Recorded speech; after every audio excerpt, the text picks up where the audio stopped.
ইষ্ট প্রসঙ্গ করার জন্য। জয়গুরু দাদা। জয় গুরু মা, জয় গুরু। আজ্ঞে দাদা। পরম প্রেমময় পরম দয়াল শ্রী শ্রী ঠাকুরের রাঙারাতুল চরণে এতক্ষণ যারা নামামৃত সুধা পান করলেন, তাদের মানব জীবন শ্রেষ্ঠ জীবনের একমাত্র উদ্দেশ্য ঈশ্বর প্রাপ্তি। তা যেন এই জীবনেই সফল হয়, এই কাতর প্রার্থনা। ভক্তিতে কি হয়? ভক্তি প্রসঙ্গে একদিন ঠাকুর বলছিলেন, ভক্তিতে এক লহমায় মানুষের পরিবর্তন হয়ে যায়, রাতারাতি অন্য মানুষে পরিণত হয়।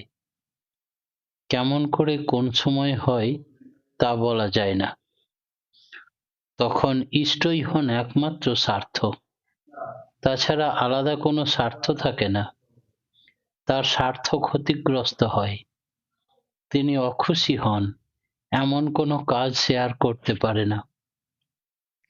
বিশেষ ফিলোজফি খাটানোর ধার ধারে না, সে নিজেকে নিয়ন্ত্রিত করেই ফেলে, অবশ্য যদি ভক্তি খাঁটি হয়। একদিন এই বিষয়ে রামকৃষ্ণ ঠাকুরের কাছে এক ভক্ত জিজ্ঞেস করছেন যে, ঠাকুর, আমার দীক্ষা নেওয়া অনেক আগে দরকার ছিল, দীক্ষা টিক্ষা নিইনি, বয়স এখন অধিক হয়েছে, শরীর ভেঙে পড়ছে, এখন আমার দ্বারা কি আর এই বয়সে দীক্ষা টিক্ষা নিয়ে সাধন ভজন সম্ভব হবে? না আমার ওই বিদ্যাপতির মতো আফসোস করা ছাড়া আর উপায় থাকবে না? আপনারা সকলেই জানেন, বিদ্যাপতি কবিতাতে লিখেছিলেন, আধব জনম হাম নিদে গুঙায়ুলু, জরা শিশু কতদিনও গেলা, মাধব হামে পরিণাম নিরাশা, তো হে বজব কোন বেলা। তাই অর্ধেক জন্ম আমাদের নিদ্রাতেই কেটে গেছে, অর্ধেক দিন অর্ধেক রাত,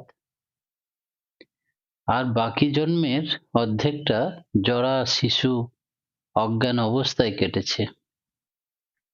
এখন মাধব হামে পরিণাম নিরাশা, তো হে ভজব কোন বেলা। এইরকম হতাশা ব্যঞ্জক হয়ে সেই ব্যক্তি রামকৃষ্ণ ঠাকুরকে গিয়ে জিজ্ঞেস করছেন। রামকৃষ্ণ ঠাকুর বললেন, আমি তোমাকে একটা গল্প বলি, শোনো। নদীর পাড়ে একটি ভদ্রলোক ছোট্ট কুঁড়ে ঘর করে বসবাস করত। মাঝে মাঝে ওকে লোকে বলতো, নদীর ধারে বাস করো, একটা নৌকা রাখো। তো বললো, আমার তো নৌকা পার হবার, নদী পার হওয়ার প্রয়োজনই হয় না কখনো, আমি নৌকা রেখে কি করব? তাই সে কখনো নৌকা রাখেনি। তারপরে দেখতে দেখতে একদিন একেবারে জলে পরিপূর্ণ হয়ে গেল, বন্যা এলো, ঘর ডুবো ডুবো অবস্থা। তখন মাঝিকে ডাকলো, মাঝি নৌকা নিয়ে এলো, নিয়ে মাঝি নৌকাতে সে ব্যাগ বিস্তরা নিয়ে চেপে পড়লো, নিয়ে বলল, আমার নৌকাতে চাপতে খুব দেরি হয়ে গেল না, তাই না? তখন মাঝি বলল, তুমি তো ঠিক টাইমে ডেকেছো, যেই মুহূর্তে প্রয়োজন হয়েছে বুঝেছো, সেই মুহূর্তেই নৌকাকে ডেকেছো, আর সেই মুহূর্তেই নৌকায় চেপে পড়েছো, তুমি ত্রাণ পেয়ে গেলে, আর বন্যাতে ডুবতে হলো না, ভাসিয়ে নিয়ে যেতে পারলো না, এটাই তো উপযুক্ত সময়। তাই রামকৃষ্ণ ঠাকুর সেই ভক্তকে বললেন, যেই মুহূর্তে তুমি অনুভব করেছো যে তোমার ঈশ্বরের প্রয়োজন, সেই মুহূর্তে তুমি কায় মন বাক্যে মাঝে মাঝে নিরাবিলিতে থেকে, মাঝে মাঝে অজপা নামে, আর সব সময় স্মরণ মননে একেবারে লেগে যাও, আর সেই মুহূর্তেই তুমি উদ্ধার পেয়ে যাবে। ভগবান কিরকম জানো? ভগবান ঠিক যেন চৌম্বক, আর ভক্ত কিরকম জানো? যেন লোহাতে কাদা মাটি লাগা আবর্জনা যুক্ত লোহা। যখন সেই লোহার আবর্জনা অর্থাৎ কাম, ক্রোধ, লোভ, মদ, মোহ, মাৎসর্য এইগুলোতে আচ্ছন্ন থাকে, সেইগুলো কাতরভাবে ক্রন্দন করে, কাঁদে, একান্তে পরমপিতাকে নিয়ে সে আফসোস করে, অনুভব করে, অজপা নামে অভ্যস্ত হয়ে ওঠে, দিন রাত তার হয়ে কাতর প্রার্থনা জানায় তার কাছে, তখন ওই চোখের জলে সব ধুয়ে মুছে সাফ হয়ে যায়, আসল লোহা একেবারে দেখা যায়, আর তখনই চুম্বক তাকে টেনে নেয়। সেই জন্যে যেই মুহূর্তে তুমি নিজেকে পরিষ্কার করে নিয়ে ঈশ্বরমুখী হতে চাও, ভক্তি ভরে ডাকতে পারো, সেই মুহূর্তে ঈশ্বর তোমাকে কাছে টেনে নেন। দান না করলে নাকি ভক্তি হয় না? ভক্তের অনুচর্যা করতে হয়। ভক্তের অনুচর্যা করতে হয় না ইষ্টের অনুচর্যা করতে হয়, সেটাই প্রশ্ন। শ্রী শ্রী ঠাকুর বললেন দুইয়েরই অনুচর্যা করতে হয়, ভক্তি দান করা যায় না। সূর্য যেমন কিরণ দান করে, ভক্তি সতই সেই রকম হয়ে ওঠে, তবে প্রতিফলিত হবার মতো জায়গা চাই। সবই তো বিধাতার ইচ্ছাধীন। সাম্যকভাবে ধারণ করেন যিনি যা কিছুকে, তিনি বিধাতা, তাঁরই বিধি। তবে মানুষ নিজে ইচ্ছা না করলে হয় না, পেতে গেলে বিধিকে অনুসরণ করে পেতে হয়। তাঁর দয়াকে যদি প্রতিহত করে দিই, তবে তা পাবো কি করে? ভক্ত চরিত্র কেমন হয়? কথা প্রসঙ্গে ঠাকুর বলছিলেন, ভক্ত যে সে শুধু অ্যাবস্ট্রাক্ট কনসেপশন, নৈর্ব্যক্তিক ধারণা নিয়ে খুশি থাকতে চায় না। সে চায় তার মেটেরিয়াল ম্যানিফেস্টেশন, বাস্তব প্রকাশ। তাকে প্রীতি করেই প্রীত হতে চায়, তার মধ্যেই জীবনের সম্ভোগ, তাদের মধ্যে বাসুদেবই সব। সব কিছু তত্ত্ব বস্তুর সংহত পরিপূর্ণতা, যা তার থেকে কিছুই বাদ দিতে চায় না, তাই তারা বাসুদেবকে আঁকড়ে ধরে। বাসুদেব সর্বমিতি স্বমহাত্মা দুর্লভ, তার মধ্যেই আছেন সব কিছু তত্ত্ব, বস্তুর সুসংহত কেন্দ্রায়িত সমাবেশ। মায়া আর ব্রহ্মজ্ঞান মানে কি? মায়া মানে যাতে পরিমাপিত করে, তাই কিছুই মিথ্যে নয়। এই যে বটগাছ, এটা সেই প্রাইম কেস। এর মূল কারণই এক বিশেষ উদ্ভেদ, যেমন তুমি আমি সবাই, প্রত্যেকের মধ্যে তিনি বিশেষভাবে উদ্ভিন্ন হয়ে উঠেছেন। এই বিশিষ্ট নিয়ে আমরা এক একটা গুচ্ছ। ব্রহ্মজ্ঞান মানে বৃদ্ধির জ্ঞান। কি উপকরণিক, কি উপাদানিক, সমাবেশ কোথায়, কিভাবে উদ্ভিন্ন হয়ে উঠেছে, তার বৃদ্ধির পথই বা কি, তা জানাই ব্রহ্মজ্ঞান। বিশিষ্ট বাদ দিয়ে ব্রহ্মজ্ঞানের কোনো দাম নাই। তাই বৈশিষ্ট্য আবার বিভিন্ন বৈশিষ্ট্যের মধ্যে কমন ফ্যাক্টর, উপাদান যদি আবিষ্কার করা না যায়, তবে সে ব্রহ্মজ্ঞান ঠিক নয়। তাই এমনতর জ্ঞান যাদের নেই, তারা বিধায়ক হতে পারেন না। সৃষ্টির মধ্যে এসে পূর্ণের পূর্ণতা খর্ব হয় কিনা? সৃষ্টির মধ্যে এসে পূর্ণের পূর্ণতা তো খর্ব হয়। তিনি যেখানে, যার ভিতর যেভাবে উদ্ভিন্ন হয়ে উঠুক না কেন, সেখানে সেই বৈশিষ্ট্য তেমনতর করেই পূর্ণ। তোমার ভিতরেও তিনি পূর্ণ, আমার ভিতরেও তিনি পূর্ণ, বটগাছের ভিতরেও তিনি পূর্ণ। ওং পূর্ণমদঃ পূর্ণমিদং পূর্ণাৎ পূর্ণমুদচ্যতে পূর্ণস্য পূর্ণমাদায় পূর্ণমেবাস্যতে পূর্ণমেবিবস্যতে। তাহলে তিনি নিজে পূর্ণ, আমাদের সবাইকে পূর্ণ করে দেন। তার থেকে যা কিছু সৃষ্টি সব পূর্ণ, তবুও তিনি পূর্ণই থাকেন। ঠাকুরকে জিজ্ঞেস করা হলো যে এটা কি করে সম্ভব?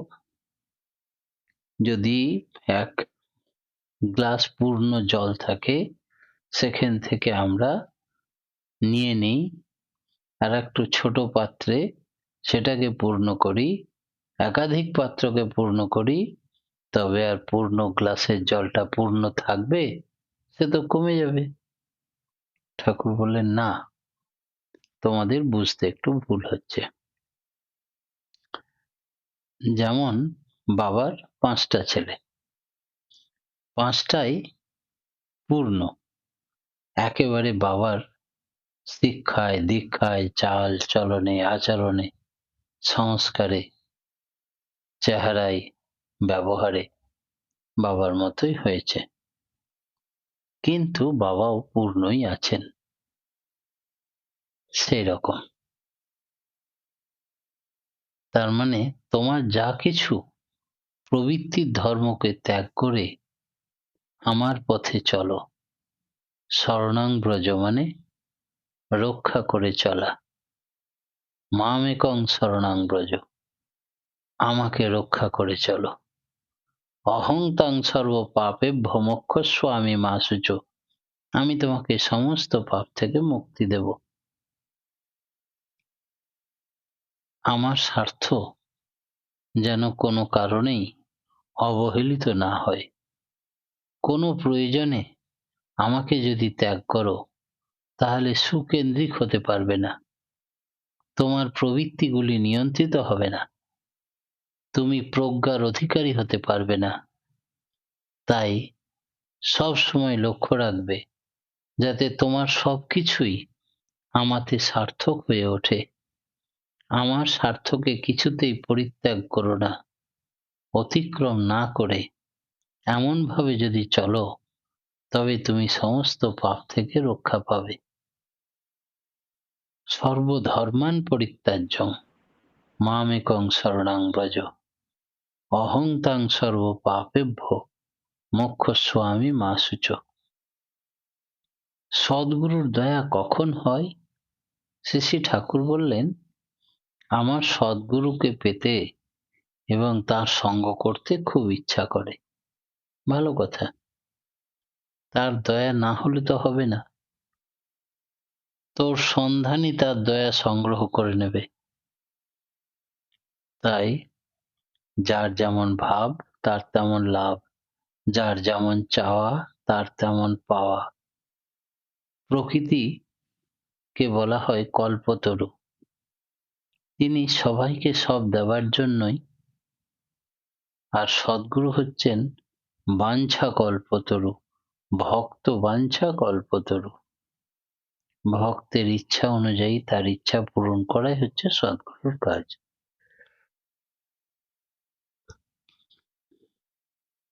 নির্গুণ নিরাকার, নির্গুণ সাকার আর সগুণ সাকার, এই তিনের মধ্যে তাৎপর্য কোথায়?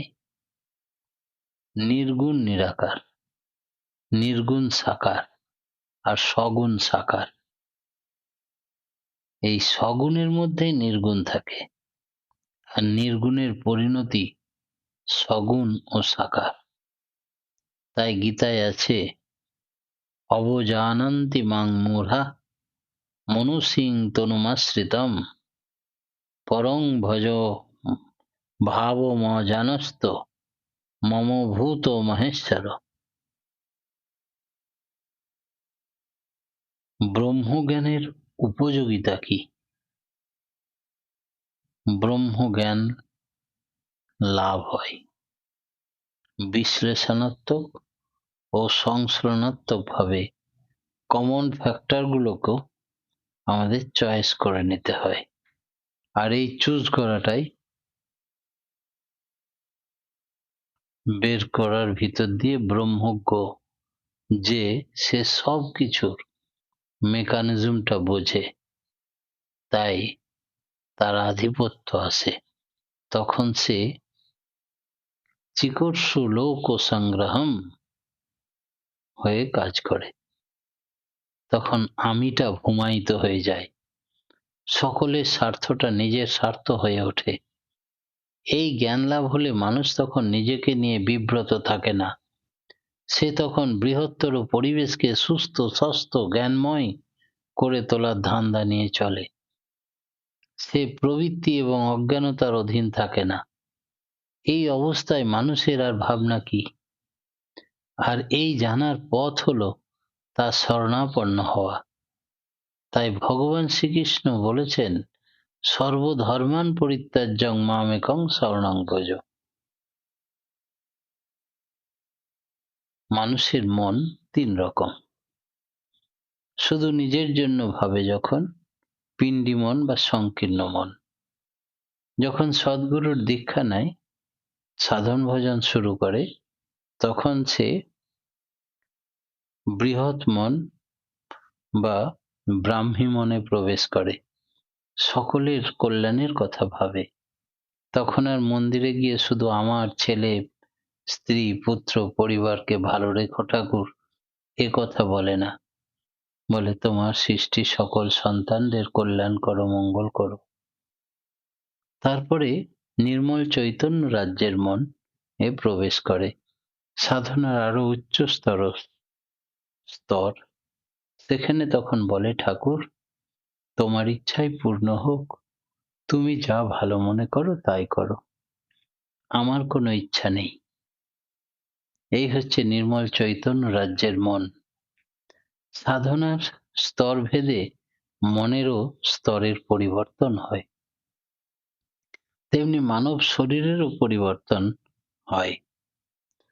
আমরা 30 লক্ষ বার পশুজনি থেকে এই মানব শ্রেষ্ঠ জীবন পেয়েছি। তাই প্রথম যারা অল্প কিছুদিনের আগেই কয়েক জন্ম আগে এসেছেন, তাদের সেই পশু প্রবৃত্তি প্রমিনেন্ট থাকে। যারা অনেকবার মানব জন্ম হয়েছেন, সদ্গুরুর দীক্ষা পেয়েছেন, কালচার কৃষ্টি সংস্কার চেঞ্জ হতে হতে মানব অতিমানব মহামানব দেবমানব এই করে মানবের বিভিন্ন স্তর বা পর্যায় অতিক্রম করেছে, তাদের আচার ব্যবহার চাল চলন কথাবার্তা দেখে বোঝা যায় যে দেবমানব, যে নিজে কখনো কাউকে ঠকায় না, নিজেও ঠকে না। এমনি করে করেই বিবর্তনের পথে আমরা এগোচ্ছি। উদ্দেশ্য সেই ঈশ্বর প্রাপ্তি। এই সর্বধর্ম কথার মানে কি? ধর্ম তো একটাই, ঠাকুর বলছেন। আবার সর্বধর্ম পরিত্যাজ্য মানে? ঠাকুর বললেন যে তোমার যা ইচ্ছা, ডিজায়ার, তার একটা ধর্ম আছে। এখনই আমি গাড়ি চাই, তো এখন আমি বাড়ি চাই। যখন আমি কিছুই চাই না, শুধু তোমাকে চাই, তাই এই ডিজায়ারের ইচ্ছা পূরণ করবার দরকার নেই আমার। এই হচ্ছে আবার প্রবৃত্তির এক একটা ইচ্ছা। আমি কখনো কামের, কখনো ক্রোধের, কখনো লোভের, এক সমস্ত প্রবৃত্তির ইচ্ছাধীন হয়ে চলবো না, এগুলোকে ত্যাগ করতে হবে। শরীরের একটা ধর্ম আছে, সুখে থাকবো, শান্তিতে থাকবো, আমোদ প্রমোদ, খাবো ভালো, ঘুমাবো, ইত্যাদি ইত্যাদি, সাজবো গুজবো, এইসব শারীরিক সুখের কথা যে ধর্ম, এগুলোকে ত্যাগ করতে হবে। প্রবৃত্তির ধর্ম, মনেরও একটা ধর্ম আছে, তাই এই মনের খোরাকের দরকার নেই। চাহিদার ধর্ম, কর্তব্যের ধর্ম, লোকাচারের ধর্ম ইত্যাদি যাবতীয় কিছু ধর্ম, সবগুলোই পরিত্যাগ করো। সর্বধর্মান পরিত্যাজ্য। এখন একটাই শুধু চাহিদা। সেই চাহিদাটা কি? You are for the Lord, not for others. You are for the Lord and so for others. এই হচ্ছে সর্বধর্মান পরিত্যাজ্যং মামেকং শরণং ব্রজ। তবেই আমি অহং তাং সর্ব পাপেভ্য মোক্ষস্বামী মা শুচ। তবেই তোমাকে আমি মোক্ষের পথে নিয়ে যেতে পারবো। তখনই তোমার মুক্তি বা ঈশ্বর প্রাপ্তি ঘটবে। কাকে মানবে? ঈশ্বরকে না গুরুকে? কবির দাস বলছেন যে তোমার গুরু আর ঈশ্বর একই সঙ্গে তোমার দরজায় হাজির। তুমি কাকে আগে প্রণাম করবে? আমরা ঈশ্বরকে দেখতে পাই না, মা বাবা গুরুকে দেখতে পাই। তারাই শ্রেয় হন, যাদের স্বার্থ আমাদের জীবন বাঁচাবার পথে এগিয়ে নিয়ে যায়। যত সুকেন্দ্রিক হয়ে আমরা চলব, কেন্দ্রায়িত হব সদ্গুরুতে, তত ঈশ্বরের মাহাত্ম্য আমাদের কাছে উদ্ভাসিত হয়ে ওঠে। এই ম্যাথামেটিক্স, গণিত শিখবার জন্য একজন ম্যাথামেটিক্সের টিচারের কাছে শরণাপন্ন হতে হবে। ভগবান পেতে গেলে তেমনি ব্রহ্মৈব ভবতি, ব্রহ্মজ্ঞ ব্রহ্মৈব ভবতি। যিনি ব্রহ্মজ্ঞ, যিনি ব্রহ্মকে জেনেছেন, তারই শরণাপন্ন হতে হবে, তবেই ব্রহ্মকে জানতে পারব। তাই গুরুকে আগে প্রণাম করব। গুরুকে ধরলে তবেই গোসাইকে, ঈশ্বরকে ধরতে পারব। গুরুই চিনিয়ে দেবেন কিভাবে ঈশ্বরত্ব লাভ করা যায়। ঈশ্বর আছেন কি নেই, ঈশ্বর থাকুন আর নাই থাকুন, প্রথম কথা আমরা বাঁচতে চাই আর বাড়তে চাই কি না, এবং তা কি করে হবে। বাড়তে গেলে তারই প্রতীক স্বরূপ কিছু চাই, দেখেছি, সংহত হবে, এবং সংহত হয়ে অজানাকে জানার চেষ্টা করতে হবে। এর ভেতর দিয়ে মানুষ ইভলভ বা বিবর্তিত হয়। ইলেকট্রিসিটি যখন আবিষ্কার হয়